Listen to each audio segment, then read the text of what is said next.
क्रांतिसिन नाना पाटील नगरातील सुलोचना पार्क येथे घरात थाटलेल्या गर्भलिंग निदान आणि गर्भपात केंद्राचा सूत्रधार बोगस डॉक्टर स्वप्नील केरबा पाटील वालिंगा, करवीर, याला करवीर पोलिसांनी बुधवारी सायंकाळी फुलेवाडी चौकातून अटक केली.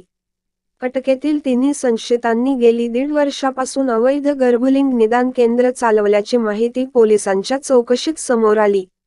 अटकेतील टेक्निशियन अमित केरबा पाटील, वय 33, क्रांतिसिन नाना पाटील नगर, कोल्हापूर आणि एजंट कृष्णा उर्फ सुशांत आनंदा जासूद, वय 33, निगवे दुमाला, करवीर, या दोघांना बुधवारी न्यायालयात हजर केले असता 20 जानेवारीपर्यंत पोलीस कोठडी मिळाली.